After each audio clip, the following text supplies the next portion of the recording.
kebetulan hari ini saya melakukan fitting pertama untuk jas yang nanti akan dipakai ke pelantikan tanggal 1 Oktober. Tadi kalau dilihat agak klasik ya model jasnya. Betul. Itu kenapa tuh? Jadi untuk acara sebesar ini saya memilih untuk membuat jas di Wong Hang Tailor. Selain memang seperti tadi saya bilang, jadi ada nilai sentimentalnya tersendiri. Zaman dulu tuh ketika Papa Ivan Abang None, dan waktu itu menang Abang None tahun 1993, jas yang Papa Ivan pakai itu dibuat oleh Wong Hang Tailor. Jadi Wong Hang ini memang turun-menurun ternyata, dan sekarang buat pelatihan saya bikin di sini juga. Dan modelnya itu memang kita lihat biasanya tuh kalau bikin jas kiblatnya antara ke Inggris atau Itali. Dan kali ini kita memilih untuk Itali karena Itali itu terkesan lebih clean look, lebih slim fit juga, tapi tidak terlalu ketat, dan potongannya semua itu pas lah. Inspirasinya dari mana tuh untuk konsep? Inspirasinya saya banyak berdiskusi sama Ko Jonathan dari Wong Hang, dan mungkin beliau yang memberikan saya referensi beberapa gambar-gambar gitu, salah satunya ya jas dari Italia yang tadi pemirsa lihat.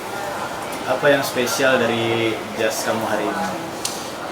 Yang spesial mungkin adalah ini kali pertama kan saya memulai karir baru di dunia politik. Jadi momen ini sangat berarti untuk saya dan juga keluarga gitu. Bahkan Mama Vena dari dulu selalu bilang salah satu cita-citanya adalah kepingin saya melanjutkan karirnya dan perjuangannya di dunia politik. Jadi alhamdulillah ketika impian Mama Vena terwujud dan Papa Ivan juga selama ini kepingin anaknya terjun ke dunia politik gitu, akhirnya terpilih. Jadi momen ini benar-benar momen yang ditunggu-tunggu kami sekeluarga gitu. Jadi tanggal 1 Oktober ini menjadi momen yang sangat berkesan. Dan seperti saya bilang, untuk jasnya sendiri, jas ini seperti yang dipakai Papa Ivan ketika memenangkan Abang None tahun 93. Jadi yang buat itu adalah Wong Hang Tailor. Tadi sempat bingung di masalah jas ini antara Blue dan Marok sendiri gimana? Sempat bingung kan tadi? Karena sebetulnya susah-susah gampang ya kalau kita ngomongin pelantikan itu, apalagi kan sentimen artis terjun ke dunia politik itu selalu artis dikait-kaitkan dengan dunia yang mungkin glamor atau terlalu mencolok. Sementara ketika sudah menjadi pejabat publik atau menjadi anggota legislatif kan tidak boleh terlalu mencolok. Tapi di waktu yang bersamaan kalau misalnya kita penampilannya tidak terlalu menunjang atau biasa saja, nanti orang bisa berkomentar, kok artis tampilnya biasa aja sih. Jadi menemukan perpaduan yang pas itu, titik tengahnya itu yang lumayan sulit gitu. Jadi dasi sendiri pun memberikan kesan yang berbeda. Seperti tadi warna biru muda memberikan kesan lebih fresh, memang lebih agak sedikit mencolok gitu, ketimbang pakai warna merun yang terlihat lebih dewasa dan terlihat lebih serius bagi saya. Oke, tapi tadi kayaknya ada satu fun fact yang mungkin kita baru tahu nih. Kalau Kak Vero ternyata belum bisa masang dasi, belum bisa pakai dasi. Betul, jadi memang dari zaman dulu saya tuh bisa pakai dasi tapi tidak pernah rapih gitu. Jadi dari dulu tuh biasanya malah Papa Ivan yang suka pakein. Mama Vena juga nggak bisa pakein dasi dari dulu. Jadi untungnya dibantuin tadi sama Ko Jonathan, udah dibuatin. Jadi ketika nanti tanggal 1 Oktober saya pakai, tinggal dikencengin aja. Nanti gimana tuh kalau udah jadi udah setelah pelantikan? Sepertinya akan membutuhkan waktu sebentar ya, kan ada YouTube sekarang, tinggal belajar. Jadi mungkin nanti sampai rumah saya belajar make dasi kali. Tapi menjelang menjadi seorang wakil rakyat, belajar apa aja sih? Ada nggak sih kayak berpakaian itu ada ilmunya nggak?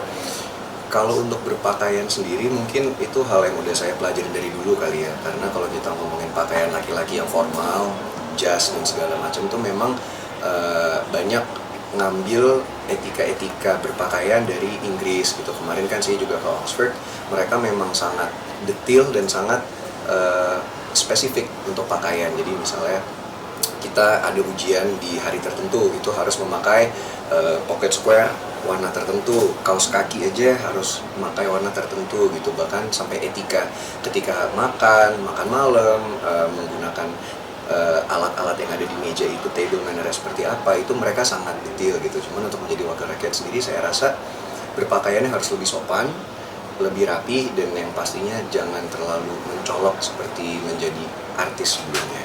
Senervous apa nih menjelang pelantikan? Kalau dibilang nervous, yang pasti nervous ya Mas ya, karena ini kan kali pertama juga dilantik sebagai anggota DPR gitu. Cuman Saya banyak berdoa yang pasti, banyak sharing sama orang tua yang mungkin punya pengalaman dan sepak terjang yang lebih lama di dunia politik, dan banyak belajar. Bahkan nanti 2 hari lagi itu ada Lemhanas, jadi ada pelatihan untuk anggota dewan yang baru selama 1 minggu kurang lebih. Jadi kita tuh diberitahu tupoksi, bagaimana itu rancangan undang-undang, pokoknya hal yang teknis yang nanti dibutuhkan ketika menjabat itu akan dipelajari semua. Jadi memang persiapannya benar-benar udah bakal banget Kak Ferrara. Insya Allah kita melakukan yang namanya ikhtiar kan, mencoba yang terbaik dari segala aspek lah. Boleh di-spill nggak Pak Vero untuk jazz nih, untuk shoot hari ini? Boleh ditanya ke owner saya panggil ya. Kalau Jonathan gantian silakan kok. Gantian Koko yang Atau berdua aja? Iya boleh, coba. Kalau soal harga-harga jujur saya tidak tahu ini. Oke, benar gitu.